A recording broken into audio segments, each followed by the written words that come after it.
From Durant, Oklahoma, this is Midwest Sports Saturday. Good morning, I'm Joey McWilliams, and we have quite a show for you this morning. I'm excited about this. I guess it is officially afternoon here, noon Central Time. We are at Paul Laird Field on the campus of Southeastern Oklahoma State University. First live show on the road since all the things this summer, and I'm just happy to be back out, be sitting here next to a very, very special guest who all around her right now, I have to tell you, people are asking for autographs, they want screenshots, they want you to sign the pictures. I'll give her a full introduction here in just a moment, but Southeastern football is hosting Southern Nazarene, the Crimson Storm. It's a battle of storms today between the Crimson Storm and the Savage Storm. That is coming up at 2 o'clock. It will not be on this channel. However, I can tell you how you can watch and listen to that game in just a moment. We may even get to talk to the play-by-play guy for the Southeastern Savage Storm here in just a little bit. In the meantime, I don't want to bury the lead any further than I already have, because we have a very, very special person with us to get things going this morning. And numbers, I was actually talking about this with my wife yesterday, and I wanted to go over the numbers again, and she's a sports person, so she understands the significance of these numbers. And they are absolutely ridiculous numbers. In a game last week, you got 44 assists, 14 digs, 13 kills, and 10 blocks. For those of you keeping score at home, that's a quadruple double. Ruthie Forson from Southeastern Volleyball, thank you for joining us here this morning on Midwest Sports Saturday. Again, it's this afternoon, I'm sorry, it's been a long morning already. This afternoon here on Midwest Sports Saturday. All right, Ruthie, I've talked for 2 or 3 minutes now. I've given you a little bit of an introduction. Talk a little bit about Southeastern Volleyball, because right now you all are doing very well and putting yourselves in a position to be playing in the postseason in the GAC tournament. Yeah, no, one, thank you for having me. Grateful to be here. Yeah, Southeastern Volleyball, something special. It's my 5th year here, last one. We've done phenomenal. Ups and downs, of course, but that's a given. We started off strong, still going. We have 2 more Arkansas schools left, and then back to the Oklahoma side, but we're doing good, You know, I recall, and this was 3-4 years ago, and I hadn't seen you play yet, and Southeastern hadn't made the tournament in a little while. I hadn't had a chance to stop by and watch. It was very busy, and then of course, you know, post-COVID things were a little bit interesting there for a while. It was tough to get to watch some of the games, but I kept hearing your name come up. And every time I would hear your name, I mean, people were just glowing, saying, you got to see your play, you got to see your play. And I have since that time, obviously, seen you play a number of times. You have to be one of the most versatile players that I have watched in, 10, 15 years of really watching college volleyball now. It's incredible to watch you play. You're the setter for Southeastern, but that doesn't even really begin to describe what you do on the court. Talk a little bit about your play. Oh, man. Well, my left hand plays a huge part in my play. Without my left hand, being a lefty, all those kills wouldn't come in handy. My passers, shout out to my passers, I wouldn't get any of the kills, assists, any of that without them. You know, as a setter, you kind of got to run the court, and I've had much experience. 5 years in college, not counting high school, anything like that. I've had help by my coaches, teammates, and you know, you just got to run the floor and do whatever you can to win. So. It's neat too, and by the way, I noticed a while ago when she picked up the microphone, you know, it's not always indicative of your dominant hand, but when you picked it up and took care of things left-handed, it just, you know, reminded me again of what an asset that is.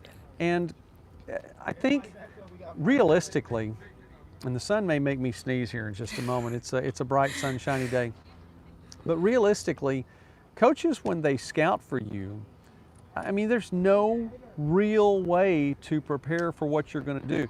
You're left-handed, not everyone else is, but you might just go up there and get ready to make a great pass and set, you know, your teammates, or you just put it right over. Yep. Talk about that.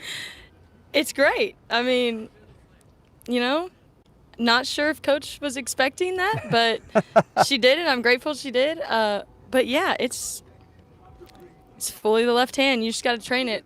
I started doing that because I knew it would be something that not everyone else has, not everyone else can do. So started that at a young age and just continue to use it, build it, and do things on my own. Do you play any other sports? Did you in high school? I mean, obviously maybe not here on the college level. I've actually played quite a bit.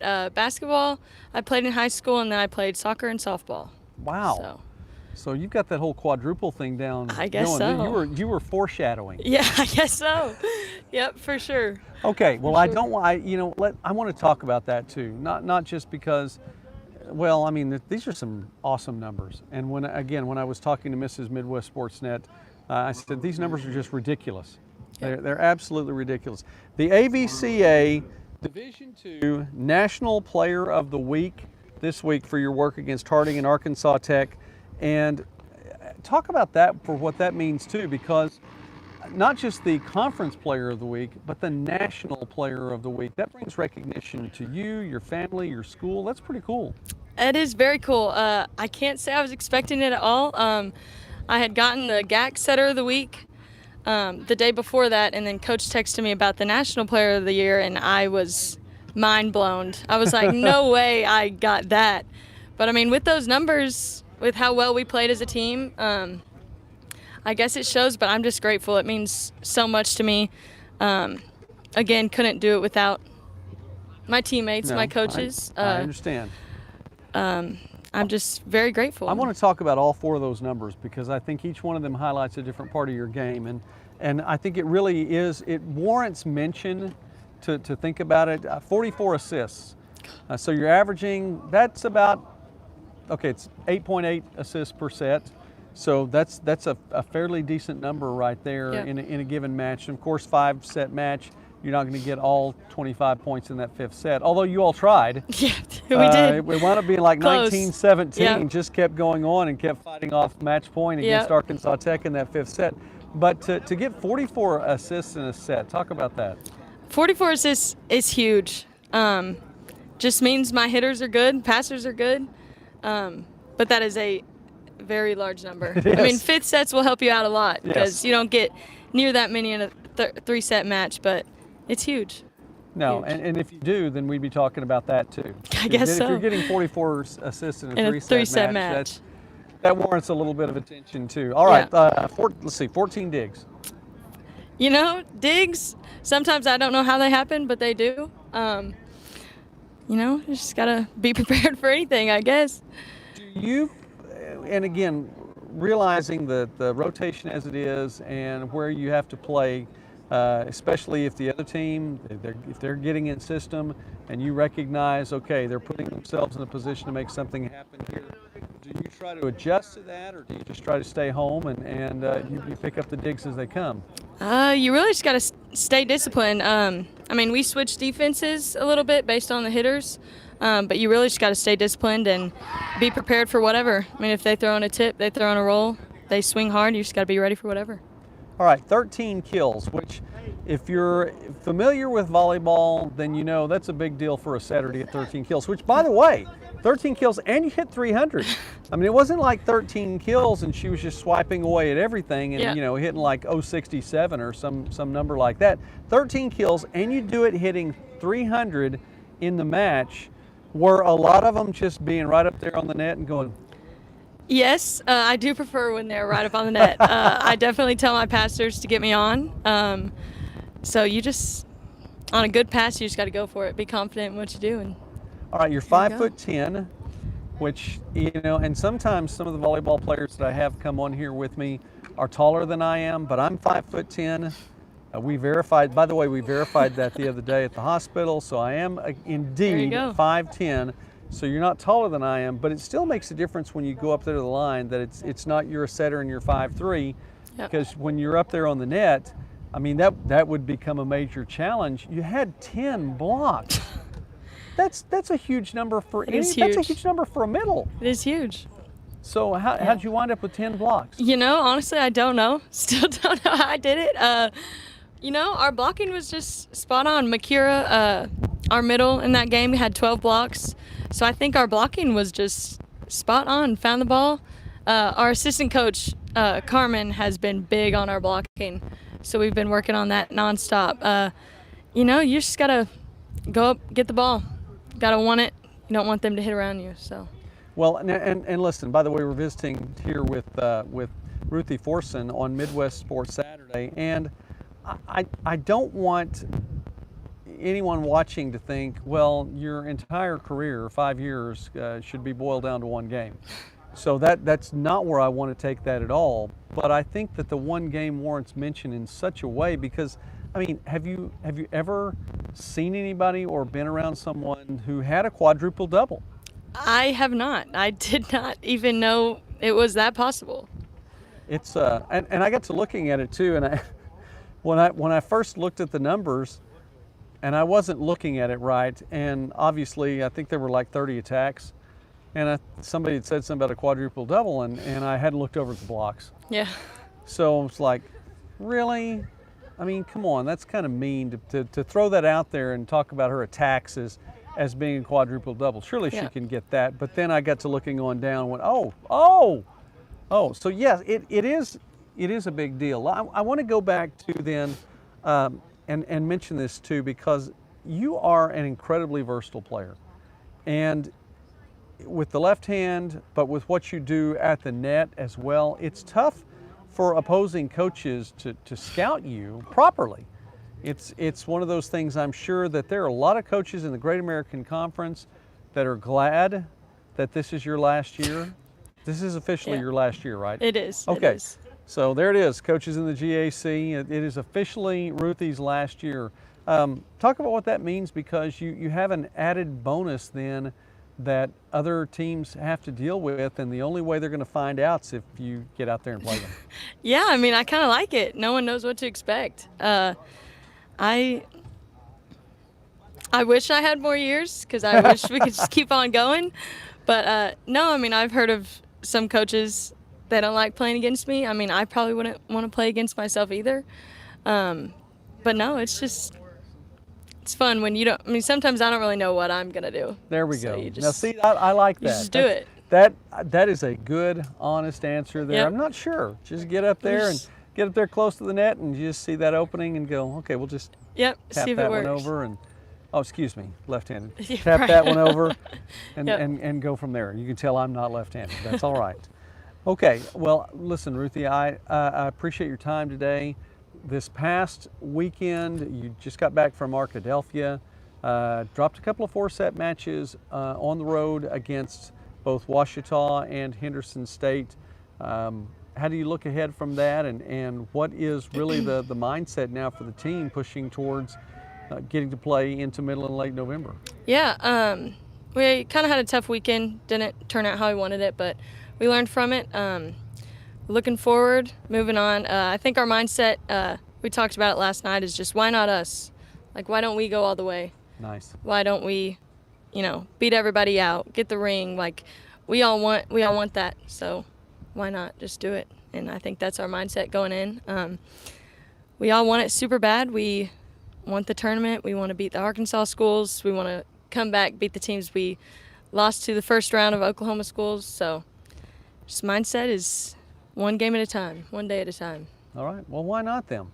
Yeah. Again, 2 more Arkansas schools on the schedule in the Great American Conference, and then the second part of the double round robin against the other 5 schools in the state of Oklahoma. And then hopefully for Southeastern then, you're going to be making the trip to Hot Springs, Arkansas to We play will. in the conference tournament. We will.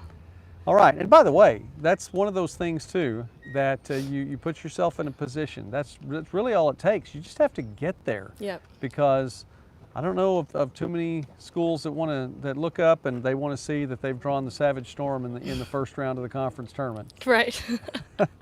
Ruthie Forson, who is the setter extraordinaire. I'll just go ahead and throw that out there. And still, people outside of the screen here are looking for her autograph, talking about that. A number of folks, and I know that you've made some waves here on campus. But congratulations! Thank you so much, very Thank much you for very taking much. time with me today. Thank you for having for a me. quadruple double and a fantastic career. Setter extraordinaire for the Southeastern Savage Storm, Ruthie Forson. Thank you.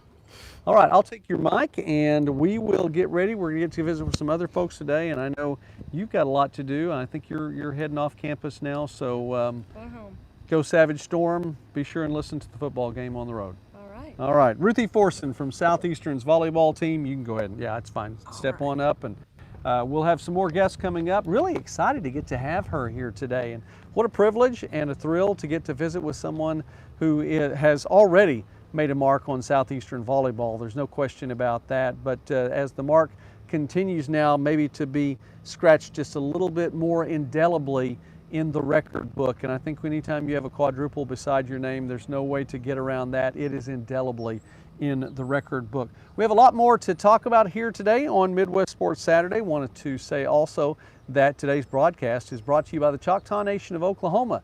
Together, we're more. And we appreciate the Choctaw Nation of Oklahoma sponsoring so many of our broadcasts over the years. Of course, right here in Durant, which is a fine place for Choctaw headquarters, just down the road from the campus here at Southeastern. And by the way, the Choctaw Casinos and Resorts, one of the sponsors for Southeastern Athletics as well. So a good working relationship between Southeastern and between the Choctaw Nation of Oklahoma. So keep that in mind. Together, we're more. We've been talking a lot lately on the channel, as we always do during the fall, about football. Of course, we want to bring that up. And definitely again today, lots of football on the docket. 46 games on the docket in NAI today. Now we are on the campus that's playing Division II football today. We'll talk a little bit more about that later on in the broadcast. But we've been talking our NAI football. Thursday night's live stream, we mentioned it was 35-0 at the half. Grandview, the number 2 team in the country, remains undefeated. And likely, depending upon the Kaiser score, will stay up there in that top 2. Can't imagine them going too many places. Although Indiana Wesleyan could make some noise in the rankings, not ratings in AI, so we'll talk about that. But again, 42-7 the final score.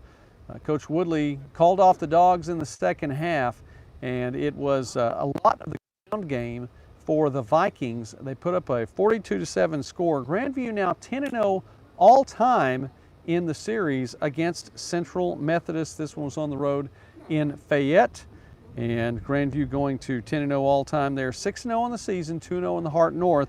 Central Methodist 0-7 now on the year, 0-2 in the Heart South. Grandview, the number 2 team in the country.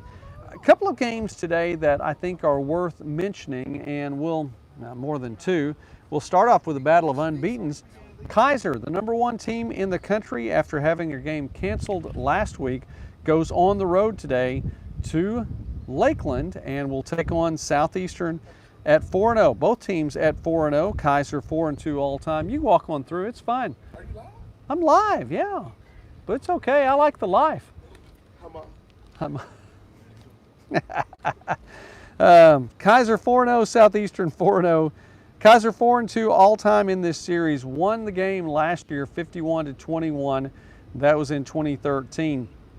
The Fire continuing to roll along, and it is a Southeastern football team that is putting itself in a good position.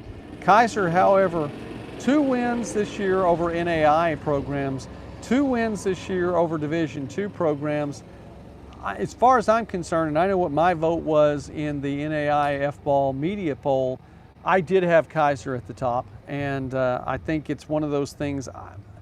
I'm not sure necessarily. I've mentioned before, sometimes you're number 1 until you're not. And Kaiser, I think in this case, is number 1 until they're not. You bring back a fantastic quarterback in Chase Spencer, who had been away for a little bit. You have the 2-headed backfield that you have from the Seahawks there. You have a very, very strong defense that really asserted itself as the playoffs went along last year. Kaiser, the number 1 team in the country, I think they are number 1 until they're not. So it's up to Southeastern maybe to make some changes on that today. Definitely going to need to get a win.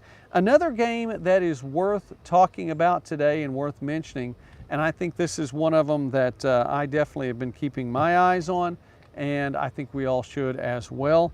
Taylor, 5-1 on the road, taking on Indiana Wesleyan, 6-1, and it's going to be a big day in Marion. Matter of fact, we did not get the opportunity, and you know what? I hate previewing these things like this, but I'm going to anyway. You just never know what's going to happen. We had things that kind of went sideways or diagonal, as the case may be, on Monday, did not get the chance to visit with Coach Rohde last Monday. Tentatively, we have a chance to visit with Coach Rohde on Monday this week. So we'll keep that in mind. Pencil it in. You're going to get a chance to see Coach Rohde on Monday, win or lose, by the way. And this is another big matchup. Taylor and that ground game, second in the NAI in rushing yards, well more than 330 rushing yards per game. Taylor has the ground game going. They have a good defense to go with it, but it's a Taylor Trojans football team that has not, to this point in the season yet, seen a team like Indiana Wesleyan. Come on in, Coach. You sneaked in from the other side. I was expecting you to come in from that direction. Let me preview this a little bit more as we bring in Coach Mackenzie Scher really quickly. Taylor 5-1, Indiana Wesleyan 6-1. This is one of the games that I'm really wanting to watch. I think both teams are very good. It's going to be a game that is contrasting styles. Taylor on the ground, Indiana Wesleyan with a very balanced attack. We'll talk about them a little bit more, but in the meantime, now that I have Coach Scher up here, and again, I'm glad I glanced out. I have some peripheral vision going on so I could see you. You got to be sneaky sometimes. You were sneaky. You gotta wait for the shot. A couple years ago, I would have thought that you were just trying to be sneaky and stay out of the shot entirely and not be on the show with me. I've learned. You're very, very nice person. Okay. No sneaky questions. We've learned this. That's right. There are no sneaky questions here. I'm not giving anyone bulletin board material, anything like that. Now, I can't help what you say at that point. Yeah. But I'm glad you're here. I appreciate Thanks for having you me. taking time. Listen, it's game day. It is. And I realize it's not quite softball game day yet, but it's game day, and we'll talk about your scrimmage. You have one coming up here in the fall. But the leaves have been changing at my house. Yes. I have some trees still that look very pretty. They've got some yellow, orange, red, some brown, some of them gone.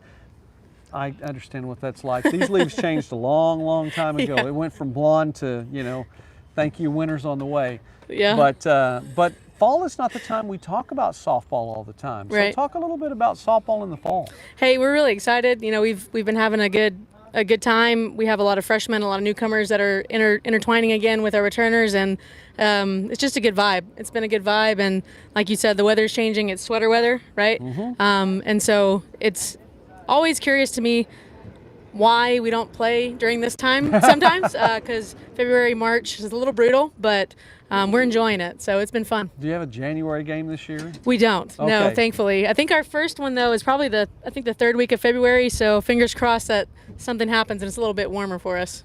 And by the way, it did get warm. It's a very nice day. It is today. beautiful. I mean, you couldn't have asked for a better softball, baseball, football. I mean, you name it. Mm-hmm. This is the day to be playing. So, by the way, we're on campus at Southeastern right now, and Paul Laird Field behind us. It's going to be a little more lively here in just a moment as the players get out there. I always like the life behind me. Yes. But when you talk about fall, and in the state of Oklahoma in high school, you get fast pitch in the fall, you have do. slow pitch in the spring as well. Do you get a chance to then while, when you're not actually out on the field, get a chance to maybe, get out, recruit a little bit, see some of these fast pitch players throughout the state? Yeah, we do. It's one of the great opportunities for Oklahoma playing in the fall. Our seasons aren't as busy as springtime, so it's been really cool to be able to travel and watch them. They have a lot of festivals that go on around us, and so really trying to plug in to Oklahoma teams and the Oklahoma players. So it's been fortunate for us to be able to take some time and go watch them. How big an emphasis is that, by the way? Because I understand Southeastern Oklahoma State University, you're 15 minutes from the state line, 10 Right. minutes depending upon who's driving. Yeah. How big of an emphasis is it to focus on some Oklahoma players? It's really big for us. You were really trying to get that plug in and continue to grow that. We do have a lot of Texas, and I think we have one from Mississippi, but we're really trying to build that up. It's nice to be able to have homegrown kids, but Texas isn't too far as well. So we have a pretty good fan base both sides. So we're really just trying to push that to where it's a good mix. All right, I want to ask one more recruiting question right. because you talk about the fact that yes, your schedule doesn't allow for as much recruiting in the spring, which I know you're going to get out there anyway because in springtime it's 24/7. Go time. It's definitely go time. Do you have an opportunity? It's a different game, but do you have an opportunity to look at some of the slow pitch players too? I mean, I know that most of them are going to play, fall and spring, the two different sports, but is that something you look at as well? I honestly have not been to a slow pitch game in the spring yet. I think majority of the ones that we see in the fall, they're obviously tearing it up in the slow pitch world. So, Okay. we Had to ask. Yeah, no, we need to get out there and watch a few. I've tried to play slow pitch before, and it does not end well for me. Usually a couple ice baths and Advil, Tylenol. All right. You've swung and she's barely released it. Yes. You've already. Or I'm trying to slide in, and it's like, Okay. What are we doing? What are we doing here? Okay. Well, again with Coach Mackenzie Scheer here from Southeastern, what is softball like in the fall? What do you get to do? Do you get to emphasize some things that maybe you didn't have the chance or won't have the chance to emphasize in the spring? Yeah, I think it's really important in the fall. You're building your foundation for what your group is going to be focusing on for the remainder of fall and then spring. So you don't want to start the spring and not gone over fundamentals or how we're running practice or the verbiage that we're using. And so it's a really vital time for us. And, we are only allowed to play three games, so you get 4 hours. And we really had an opportunity to push to 8 recently, and it was voted down. And so we have an 8-hour period, and then we'll go into our 15 and then back to 8. And so in the 8-hour period, you can only work for softball for 4 hours, and then you only get strength conditioning for 4. So it's really more individual type setting, cleaning some stuff up. And so then that way when spring comes, it's, you're hitting the ground running. When you have a game coming up, and I wanted to ask about that. On Wednesday, you all are taking on Austin College, again, just the other side of the Red River. You're going to host them. Well, yeah, Grayson. Or Grayson, Mm-hmm. I'm sorry, Yeah. Grayson College, I'm sorry. Grayson Still in the same College. area. Yeah, same area, just the other side of the river. A very good softball program too, by the way. Yes, very That's good. a fantastic softball program. Is that a game or is it a scrimmage? And if the games in the fall, do they count toward the regular season? So we'll play, normally we'll try to get 14 innings if time allows. So like I said, we're on a time cap. So once it hits 4 hours, we shut it down. So we'll generally probably get to 10 or 12 rolling through it. But it's a scrimmage. It doesn't count anything for the spring except for us to have knowledge of who's where and what we need to work on and things like that. So I'm excited for Grayson. They're obviously a great program. We have a couple that have come from that and just great people. They can hit. So Yeah, that's and Grayson, by the way, a 2-year school. Yep. But again, and I can't say this enough, a fantastic program just south of the Red River. So it's not that far a drive. It's an easy setup for you all, but it gives an opportunity for you to just strengthen a pipeline. right.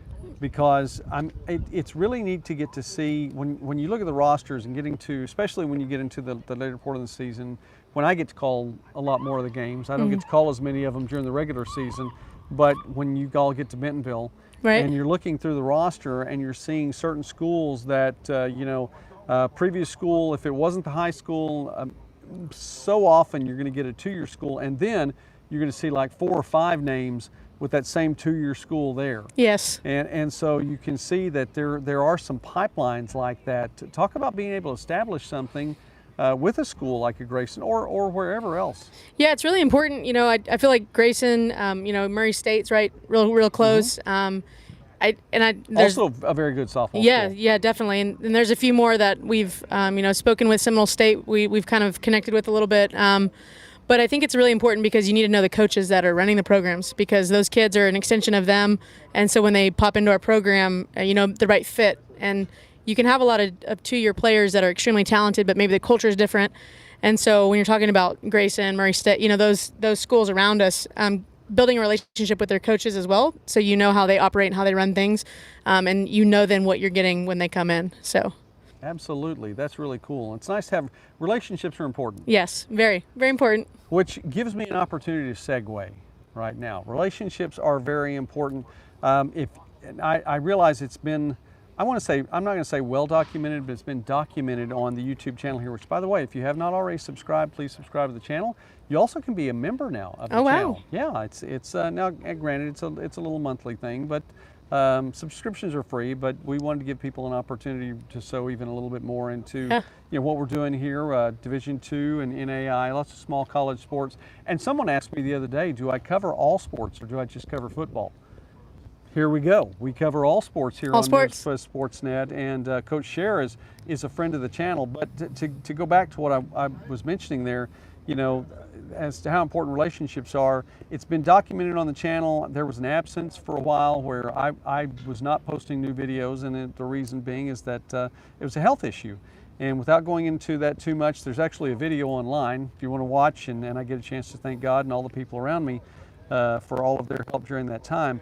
I want to give a shout out to Southeastern Softball because after 18 days in the hospital, which was long. I'd never been in the hospital before, and that was obviously that was ridiculous.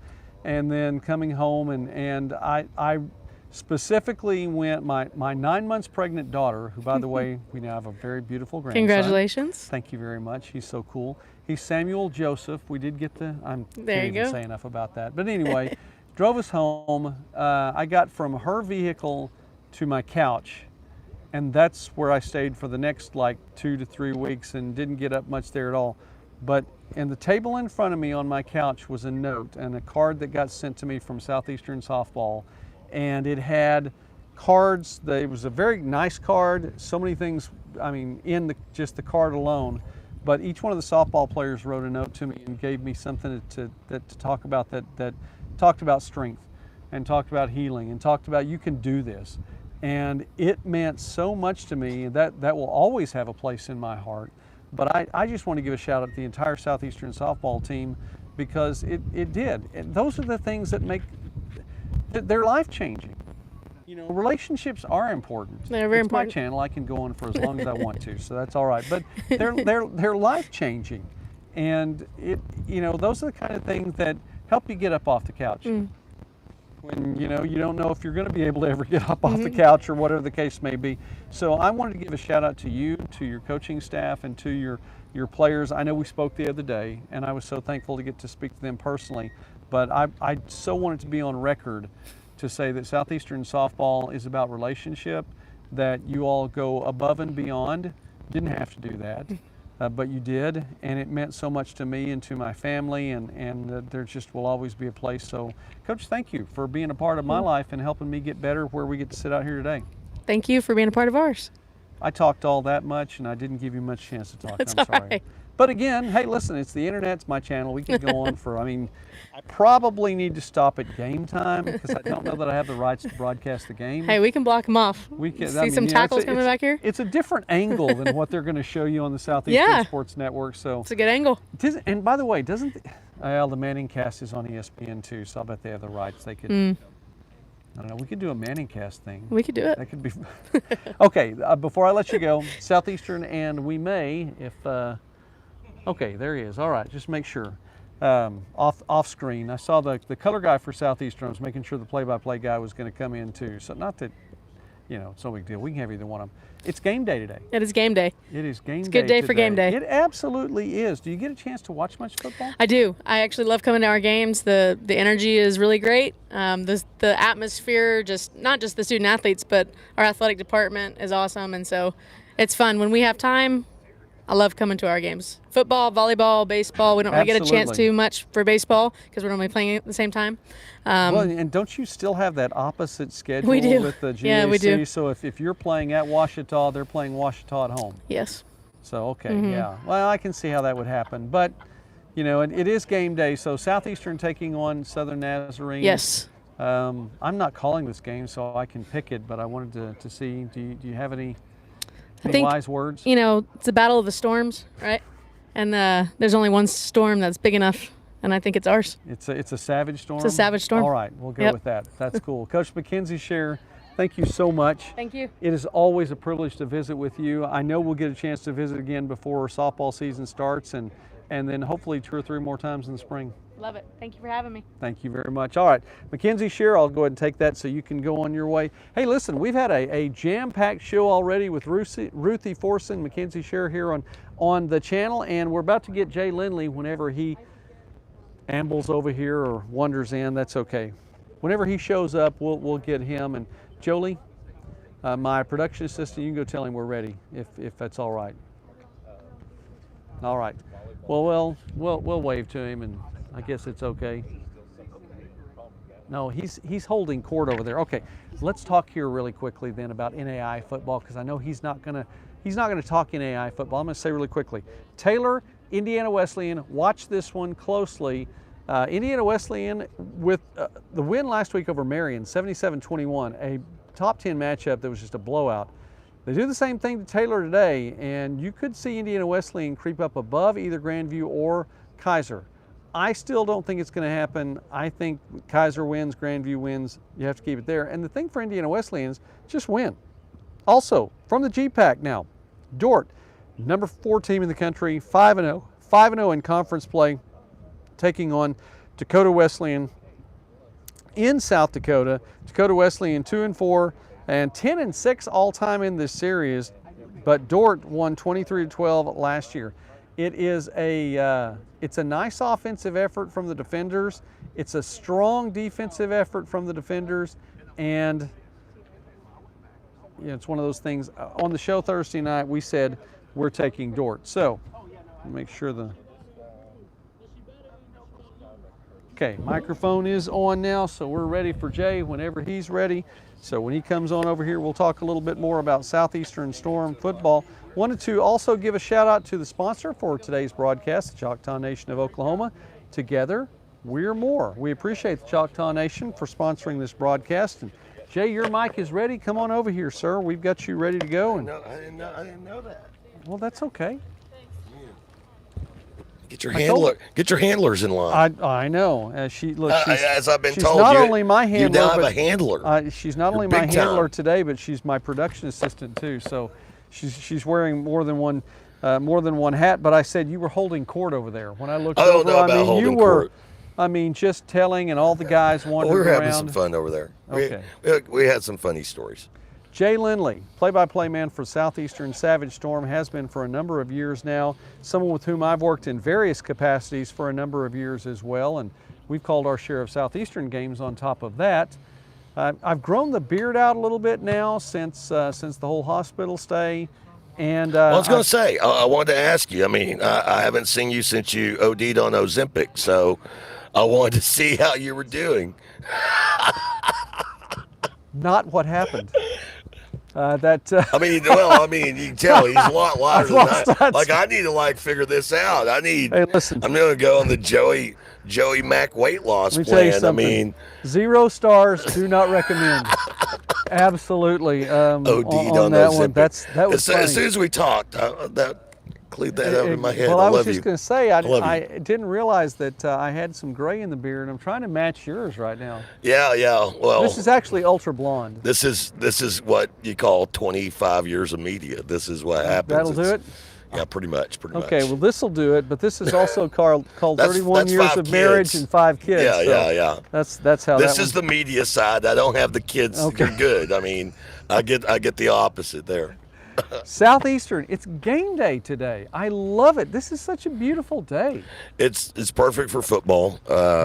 It's a shame it comes on fall break. Yeah. And you and I talked about it a little bit earlier today. I mean, to me, I look at things. You got week 0 now in Division II. This would be a great week for a bye week, even though it's football weather. That's one thing that I look at with the conference as a whole. I'd like to see us implement a bye week somewhere down the road. I think with D2 athletics, I mean, the reality of it is this isn't Division I. You got kids playing. You got kids playing for books. So I do think that teams need to get rested for that stretch run. I do think fall break's a great opportunity to do that. I do also know at the time of this recording that the 1D1 game that's important to people in Oklahoma is not going Oklahomans' way right now. So You can give a scout. you can come on out. You can actually give a score. It's all right. Yeah, well, it was 21-0, and South Carolina had ran 5 offensive plays. So I guarantee you tonight, you're going to see the best quarterback play in the state of Oklahoma today. It's not in Norman. If you come to Durant? Yeah, if you come to Durant. Okay. Between either of the two. From what I saw in that first, literally 6 minutes, Joey, I don't envy Toby Rowland right now. I wouldn't. Do not No, envy and Toby I've Rowland known right you now. in the past to maybe, I love Toby. record the game and watch it all it's entirely. being But you didn't recorded. watch- It's being recorded, and I'm pretty sure that it's going to get deleted as soon as I get home, unless something miraculous happens in Norman, but Okay, Southeastern 3-3, Southern Nazarene 0-6 coming in. By the way, some other really good games on the docket in the Great American Conference today. This one could be a good one though. And you talk about quarterback play, Luke Hohenberger. He started the season, then had a bit of an injury, then he's back. How's he looking? played a half, missed 2 games, came back. The interesting thing about Hohenberger to me, and this is from being around this university for over 2 decades, he is the most reminiscent of a Drew Beard type player that I've seen as far as quarterback goes. He's taller though. He's taller. He's thicker. He don't have a Romar Crenshaw to throw a 5-yard. You know what I mean? You don't have a Romar to throw a 5-yard slant to. But I say that it's a very young receiving corps. Make no mistake about it. The 3 things that I think that are maybe overlooked on this team is their depth at the skill positions at the running back room. We've seen Donovan Shannon, who is an electric runner from Prosper Rock Hill, played for a good friend of mine, Mark Wilkinson, who was a DC at Sherman before taking the head job at Rock Hill. Had an injury. He's come back from it. He's looked really good, and he's down the depth chart in that room. Last week we get to see a kind of a coming out party for Jonathan Cobb, and I think Cobb is a great Division II story in the fact of you're talking about a kid that's from Alabama. He's a long way from home. It's his senior year. In a day and age of the portal and a day and age of let's just move on to other things, he has stuck it out here at Southeastern. DJ Brown, another great story in that running back room, a guy that goes D1 and he's down the road in Leonard, Texas, and decides that Southeastern's a better fit for him. The receiver room, you look at a guy like Kobe Jennings. I've watched. We're through 6 games this season, and I've not seen a matchup problem for anybody's receiver core like him. I mean, who has 6'7" athletic running around out there? Who Gabe Corona and Victor Taylor and Andre Williams, all 3 of those guys are legit speedsters. Gabe Corona's a guy that I watched in high school at West Mesquite. He played on a team, I believe his senior year, they went 1-9. Completely under the radar, 5'8", 5'9" kid, but he's a football player. I look at those things, and I see Hohenberger, who is a quarterback who ran the wing T in high school. Most of his throws in high school were obviously improv on the run. You see some of that still now, but I do think he's a guy that is developing, and you're watching an offensive unit kind of learn as they go and be successful in doing that. And while you got these losses here early in the season, and it's let's face it, this conference by and large, the 3 of the losses at this point have come against 3 of the 4 teams that are consistently at the top of the GAC, whether it be Southern Arc, Washita Baptist. Great respect for what they've done out there over the last decade and a half. Great respect for Southern Arc. They've had coaching change, and they've been able to keep that tide rolling. Henderson, they make the coaching change this year. Maxfield retiring. That they don't seem to have really missed a beat. And coming up here in a couple of weeks, you got a Harding team that, lo and behold, won a national championship last year. Who knew it in the GAC? GAC, it does mean more MIAA. But the thing of it is to, and I know that. You heard it here on Midwest. I know that the coaching staff, and just coaches in general growing up, my dad was a coach, my whole family are full of coaches. There are no such thing as moral victories, but those are losses that I think with a young team you accept. And the bottom line is who knows how that first game of the year goes if Hohenberger gets to play the whole game. Who knows how week 2 goes if you have Hohenberger in there. And not to take anything away from Sergio Perez. Sergio, you know, we talked about the depth just a moment ago at running back and receiver. But the reality is Sergio Perez is a D1 quarterback that ended up here. He's a guy that set his high school record for passing yards in a career. He was his district MVP at 6A football in the state of Texas. And I'll argue that 6A football in the state of Texas is the creme de creme when it comes to Texas high school football, period. So I think on that side of the ball, they're young, they're learning. And the good thing about it is you got a defense that is 9th in the nation in third down conversion ratio. They're 2nd in the league. They're middle of the pack when it comes to yardage. But man, they've got some playmakers. I mean, you look at Mikey Hookfin. I think Hookfin's having a coming out party this year. Yep. You got Will Wallace, who is a D1 transfer in from Idaho State, and a guy that his dad's a DC Denison, and he's right down the road here in Texoma. He has an appreciation for here. You got a guy like Braden Winters from Bartlesville who has gone through. You know, he didn't know Coach Atterbury. He came here under Coach Tyler Fenwick. He stuck with it. To me, he's the best linebacker in this league, and they've got playmakers on that side of the ball, not to mention tapping the portal a little bit. Dylan Seabach. They got senior leadership, Josh Warlick.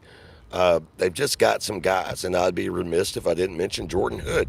Jordan Hood, that's a very unappreciated position when you're nose guard defensive tackle in any league. And you have 44 tackles a year ago. He's got 20-something now at the midway point of the season. So I think that the way this team is positioned right now, obviously they lean on their defense because that's the veteran side, and the youth side is on the offense, and watching them mature as they move along throughout this season has really been fun. They've got some challenges ahead. I think other than the Harding game, every one of those games are coin toss games.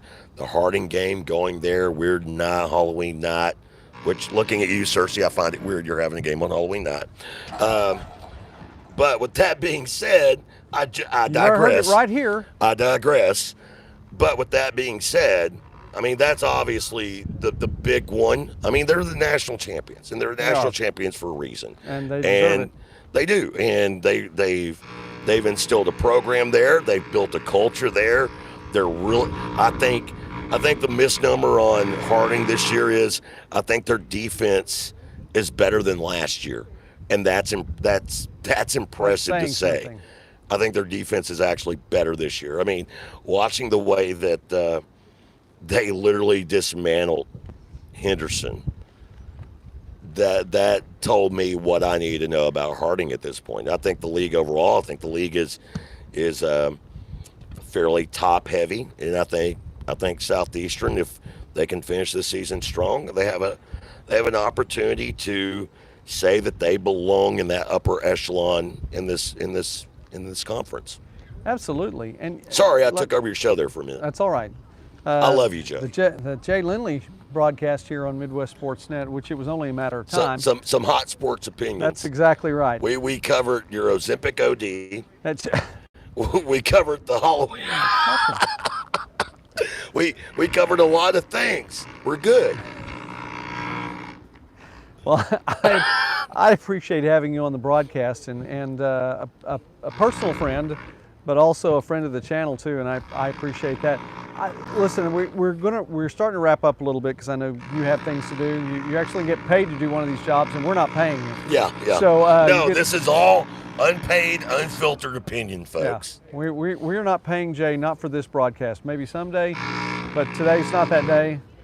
Well, Blake Wright might hook me up with some free taco okay. casa on your behalf. That'll work. That could happen. That'll work. I'll give Blake a shout out. I still have some taco bucks. Yeah, I do too. So I could give you some of those. But before I go too far off into the taco casa realm, by the way, another good sponsor of OklahomaSports.net, MidwestSportsNet, and the Bryan County Patriot, among other things. Jay, you talked about the top of the conference, and it really a couple of big matchups today, but one of them in particular, Harding and Ouachita, both 6-0 coming in. Harding, the defending national champions, and you said it too, but I said it, well deserving. I mean, they dominated last year through the regular season. They won 2 one-point games in the playoffs, and then just obliterated Colorado School of Mines in the championship game. A game that really wasn't within question by the end of the first half. But Ouachita is always going to be dangerous, and I believe this one's in Arkadelphia. It is, and but this again is where I'd argue that most of these schools would love to have a bye week in this league. I mean, and seriously, I mean, Eli Livingston at the time he was injured here in Durant, and I know last week they played their third string guy. Talking about Ouachita, and again, much respect to what Coach Knight's done out there. Absolutely. It is impressive that what Ouachita has done. I mean, I think that the culture they've built there, the type of guys they get there. It's funny. I was looking whenever I was building their 2 deep this year, and I called Rob, and Rob Johnson, my color commentator, and I'm like, the difference you see between the top half of this league and the bottom half of this league is I didn't make a lot of changes on my charts. You got a lot of guys coming back on that team, and I think that says a lot, and it's been that way for a while with what Coach Knight's done. With that being said, I think that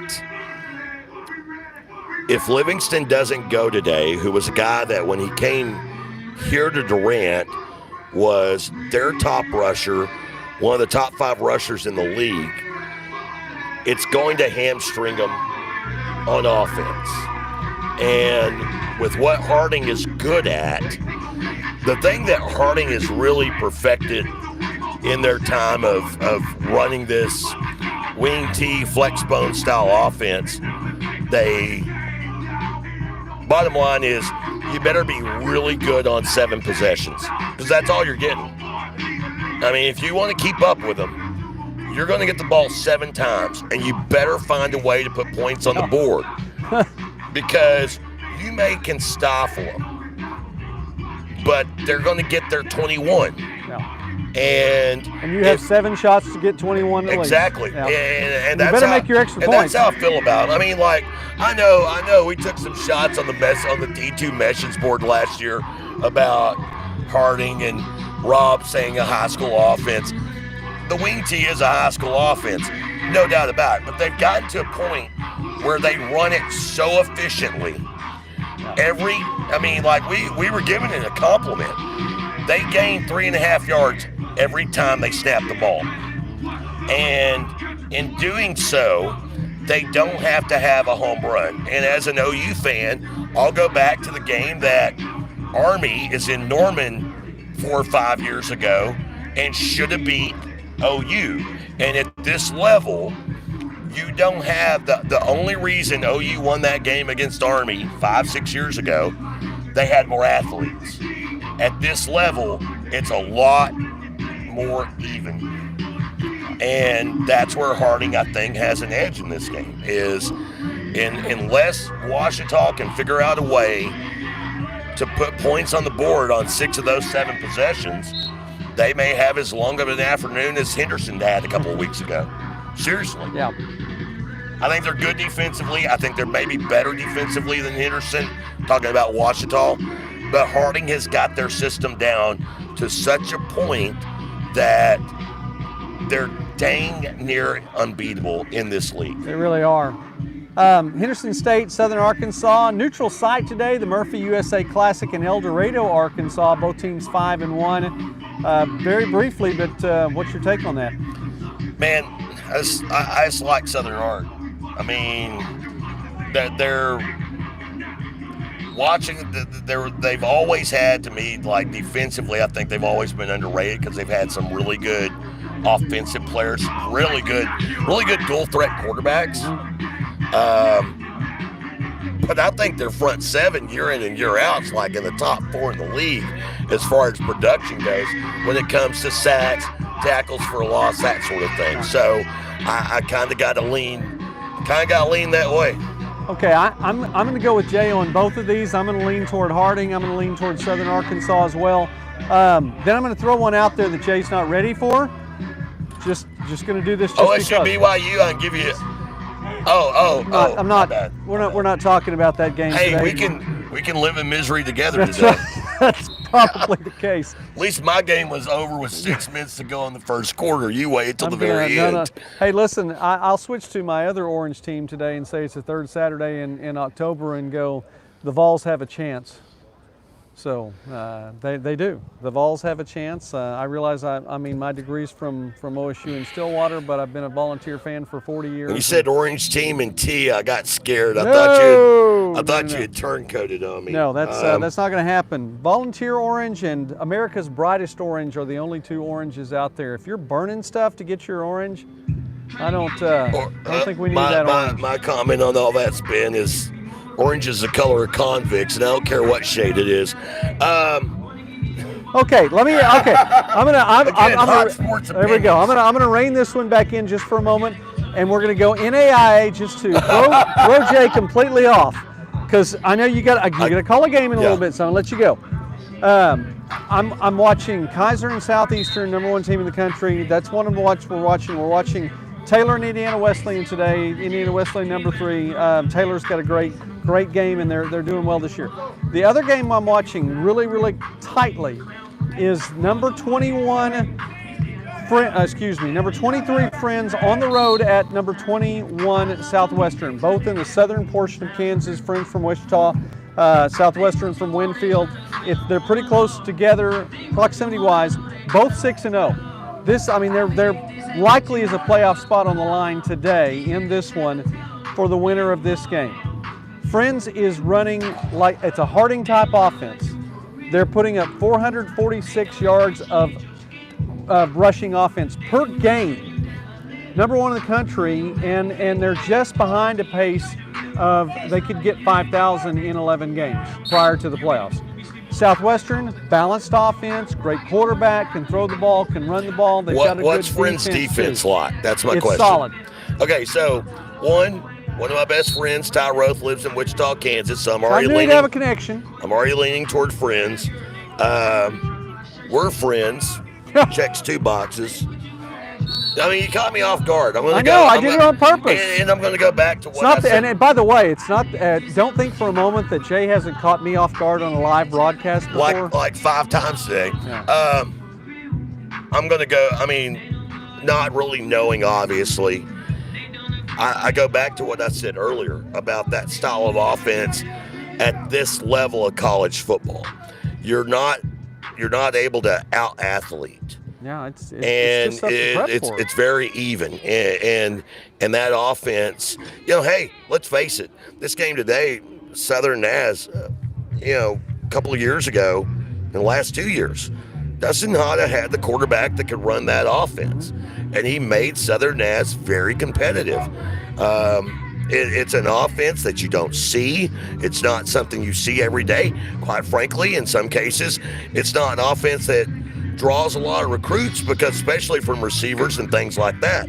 But the reality of it is, if you learn how to run it and you run it well at this level, and what am I talking about? Army and Navy are both unbeaten in the top 25 for the first time since 1960. Yeah, so apparently it can work there too. Friends is unbeaten. Harding is unbeaten. You just mentioned Army and Navy. I mean, there's something Georgia Tech beat Florida State. Oh. There you go.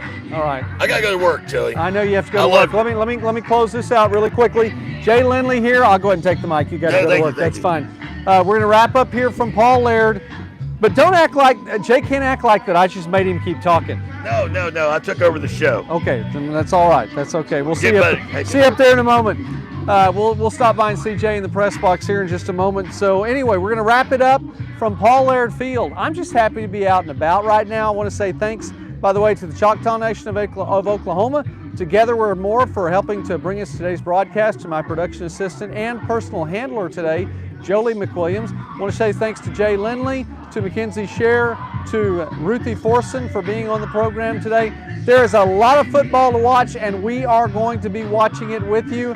I'm in D2 country right now, but for all you NAI football fans, trust me, I'm watching those games as well today. If you have not already subscribed to the channel, please do. And we have memberships now, so I would encourage you to become a member, join that, and help us to support small college sports. I'm Joey McWilliams. It is a privilege to get to talk to you today. I'm very thankful for that. Have a fantastic Saturday wherever you are. God bless you. Have a great one.